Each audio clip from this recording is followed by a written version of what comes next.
Flooded streets, downed trees and power lines, and even at this hour, there are still dozens of residents without power. One of the areas hit hardest by that early morning storm was Morgan County. ABC News Channel 20's Kimberly Howard shows us the damage.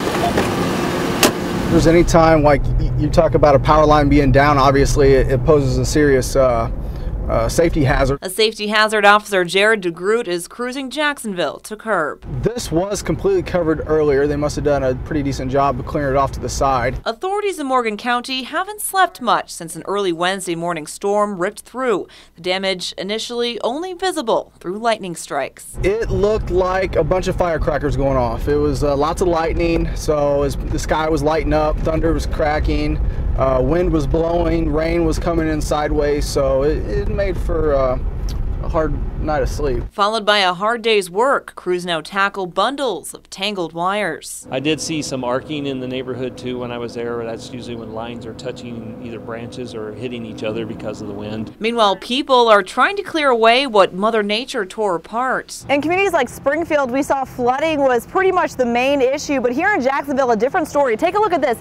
Downed trees down the street here, and if you come on over this way, you can see more downed trees, limbs, power lines looming dangerously over homes. It's just a mess.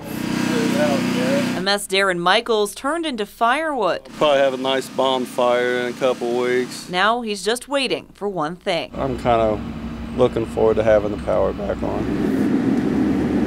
Just down the street, more damage. This home in the crossfire of a major wind gust. Then the next thing I know, there was a big bang and the tree came through the front window. Steve Colvin was in the kitchen, his wife safe in bed. If I would have been sitting in a recliner watching television, I'd have probably got sprayed by the glass from the breaking window. The Colvins have insurance, and even with this gaping hole and shattered glass littering their living room, they're thankful. I consider myself very lucky. In Jacksonville, Kimberly Howard, ABC News Channel 20.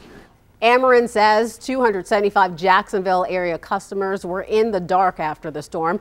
Crews have been restoring power and fixing 4 broken poles since 4 this morning. Now, at last check, a few dozen were still without power, but Ameren expects everyone in that area to have their power restored by 6 p.m.